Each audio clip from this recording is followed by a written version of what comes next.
నా పేరు కవిత. నేను మూలపాడు 1 సబ్ సెంటర్లో పనిచేస్తున్నాను.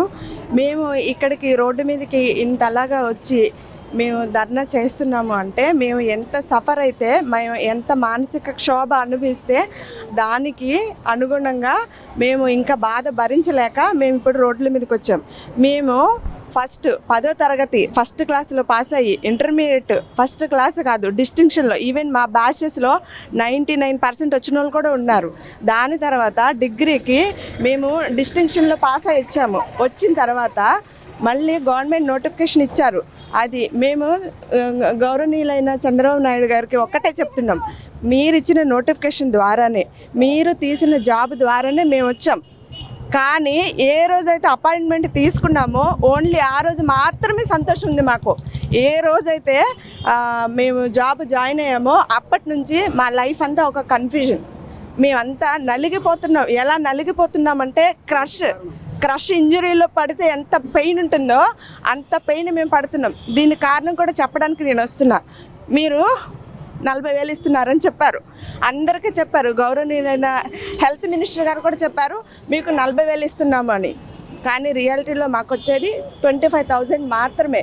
ఇంకొకటి మీకు ఇప్పుడు నేను క్యాలిక్యులేషన్ చెప్తాను, ఒకే ఒక క్యాలిక్యులేషన్ చెప్తాను. ఆ 23లో మేము పొందేది ఎఫ్ఆర్ఎస్ఎల్ కోతల వల్ల మ్యాక్సిమం 20 పడుతుంది.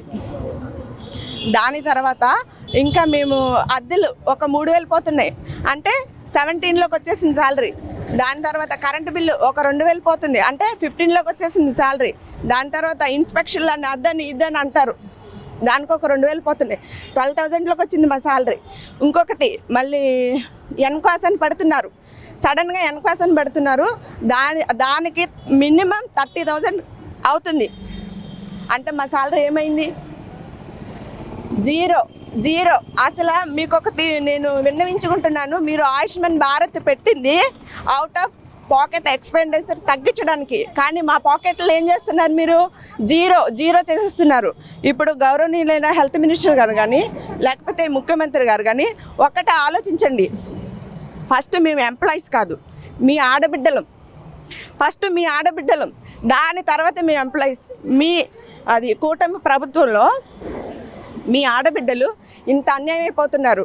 మీరు ఒక్కటే ఆలోచించండి. ఒక head of the family MLHP ఉంటే నేను మీకు క్లియర్గా క్యాల్కులేషన్ చెప్పాను. ఇప్పుడు మాకు ఎంత అవుతుంది? 30,000 ఎన్కాస్కి పెట్టామంటే -30,000 శాలరీలో ఉన్నాం, అంటే -30,000 అప్పులో ఉన్నాం. ఇలా ఎన్ని ఇయర్స్ నుంచి ఉన్నాం? గత 6 సంవత్సరాలుగా ఉన్నాం. గౌరవనీయులైన హెల్త్ మినిస్టర్ గారు ఒకటే చెప్పారు, మీరు ఇప్పుడు ఎందుకు వచ్చారు ధర్నా, గత ప్రభుత్వం ఉన్నప్పుడు ఎందుకు రాలేదు అని. సార్, మేమందరం కూడా గ్రాడ్యుయేట్స్, మాకు రూల్స్ రెగ్యులేషన్ తెలుసు. మేము అల్లటప్పగా రోడ్ల మీదకి రాలేదు. మాకు 6 ఇయర్స్ కంప్లీట్ అయిన తర్వాత రెగ్యులరైజేషన్ ఉంది అని ప్రోటోకాల్ ఉంది కాబట్టి, ఇప్పటికీ 6 ఇయర్స్ కంప్లీట్ అయింది కాబట్టి మేము ఇప్పుడు బయటకు వచ్చాం. సార్, మీరు మొన్న స్టేట్మెంట్ ఇచ్చారు, ఏమని? మీకు 40,000 ఇస్తున్నామని. మీకు క్లియర్ కట్గా నేను జీతం ఎంత వస్తుంది, ఎంత కట్ అవుతుంది, ఎంత ఇస్తున్నామనేది చెప్పాం. దీన్ని బట్టి మీరు అర్థం చేసుకోండి, మీరు మాకు 6 సంవత్సరాల నుంచి ఎంత అన్యాయం చేస్తున్నారు.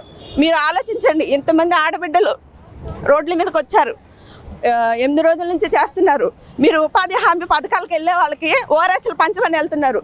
అదే ఆడబిడ్డలు మేము ఇక్కడ రోడ్ల మీద ఉన్నాం. మాకు ఇంకా ఎన్ని రోజులు ఇలా కల్పిస్తారు?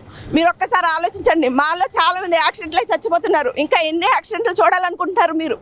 మేమందరూ చనిపోయే వరకు మీరు రెస్పాండ్ అవ్వరా? దయచేసి మా యొక్క బాధలు అర్థం చేసుకోండి. ఇంకొకటి, ఎప్పుడైతే మీరు అవుట్ ఆఫ్ పాకెట్ ఎక్స్పెండిచర్ తగ్గించాలి అనుకుంటున్నారో జనాలది, మా పాకెట్ ఎక్స్పెండిచర్ కూడా మీరు ఒకసారి థింక్ చేయండి. మేము ఈ జాబ్కి వచ్చాక పావర్టీలోకి వెళ్ళిపోతున్నాం.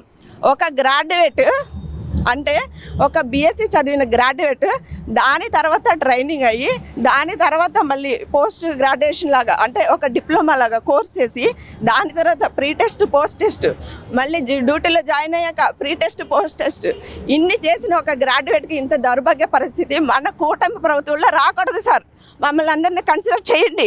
మీ అందరం ఎవరికైనా సరే మినిమం హక్కు, బ్రతికే హక్కు ఉంది. ఫస్ట్ మాకు యాజ్ ఏ ఆడబిడ్డలుగా మన కూటమి ప్రభుత్వంలో ముందు మనం బ్రతికే హక్కు మాకు ఇవ్వండి.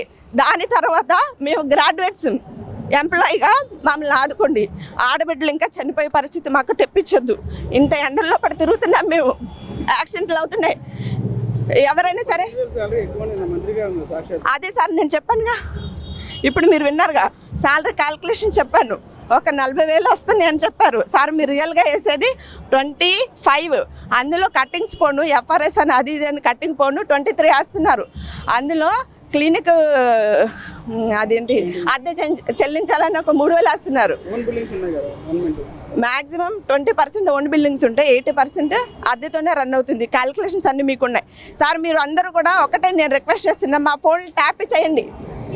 మేము అప్పుడు ఏ యాప్ల్లోకి వెళ్ళి పనిచేస్తున్నా మీకు అర్థమైపోతుంది. ఇప్పుడు మీరే మాకు అందరు యాప్లు ఇచ్చేసి అందరు యాప్లు చేయమంటున్నారు, లాస్ట్కి వచ్చేసరికి మీరేం చేయలేదు అంటున్నారు సార్. గత కొన్ని రోజులుగా ఎప్పుడైతే మేము ధర్నా చేశామో అప్పటి నుంచి మీరు ఏ యాప్లో ఎంత % వచ్చిందో పెట్టట్లేదు. ఎందుకని పెట్టట్లేదు అంటే మీరు తెలుస్తుందిగా డిఫరెన్షియేషన్. సిహెచ్ఓ ఉన్నప్పుడు సిహెచ్ఓ లేనప్పుడు వర్క్ ఎంత వేరియేషన్ ఉందో మీకు ఆల్రెడీ డిఫరెన్స్ తెలుస్తుంది. కానీ అది ఒప్పుకోవడానికి మీకు మనసు రావట్లేదు. మీరు అదే చెప్తున్నాను, ఫస్ట్ మాకు బ్రతికే హక్కును కల్పించండి. మీ కుటుంబ ప్రభుత్వంలో ఒక ఆడబిడ్డలుగా ఫస్ట్ మాకు బ్రతికే హక్కును కల్పించండి. సెకండరీ మీరు తీసుకున్న జాబ్స్, గత ప్రభుత్వం కొన్ని జాబ్స్ తీసింది, వాళ్ళందరినీ రెగ్యులర్ చేసి సంతోషంగా ఉంచింది. ఇప్పుడు మీరు తీసుకున్న జాబ్స్ మమ్మల్ని కూడా సంతోషంగా ఉంచమని ముందు మమ్మల్ని ఈ యాక్సిడెంట్ల నుంచి లేకపోతే ఇది నుంచి మీరు ఒకటి అబ్జర్వ్ చేయండి. ఎవరైనా సరే, అంటే నేను తప్పుగా అనట్లేదు, గవర్నమెంట్ ఎంప్లాయ్ ఎవరైనా సరే గవర్నమెంట్ హాస్పిటల్కి వచ్చి ట్రీట్మెంట్ తీసుకుంటున్నారా? ఎందుకు తీసుకోవట్లేదు? వాళ్ళకి హెల్త్ ఇన్సూరెన్స్ ఉన్నాయి. కానీ మేము లాస్ట్ మంత్ మా సిహెచ్ఓ ఒకళ్ళు గవర్నమెంట్ హాస్పిటల్లో డెత్ అయ్యారు. పిహెచ్సిలో తోటలూరు గవర్నమెంట్ హాస్పిటల్, అంటే అదే పిహెచ్సిలో యాజ్ ఏ ఎంప్లాయ్గా ఉండి అదే పిహెచ్సిలో మేము డెత్ అయిపోతున్నారు. కాబట్టి దయచేసి మాకు ఇవన్నీ కన్సిడర్ చేయండి. మేమేదో యాంటీ గవర్నమెంట్గానో లేకపోతే మిమ్మల్ని ఏమన్నా ఇది చేయాలనో ప్రశ్నించాలనో మేము రావట్లేదు. మా పాకెట్లో 1 రూపీ కూడా లేకుండా మేమే నిస్వార్థంగా ఒక 6 years నుంచే చేస్తున్నాం. మా పాకెట్లో అవి తిరిగి పెడదు. ఇంతకన్నా నిస్వార్థంగా సేవ చేసేవాళ్ళు ఇంకెవరూ మీకు కనిపించరు. దయచేసి మమ్మల్ని అందరినీ కన్సిడర్ చేయమని, మేము చేసే ఈ పోరాటాన్ని సక్సెస్ చేయమని, మా బాధలను అర్థం చేసుకొని కొంచెం మాకు న్యాయమైన డిమాండ్లు తీర్చమని దయచేసి ప్రభుత్వాన్ని మా అందరి తరపున నేను వేడుకుంటున్నాను. చాలా థ్యాంక్స్.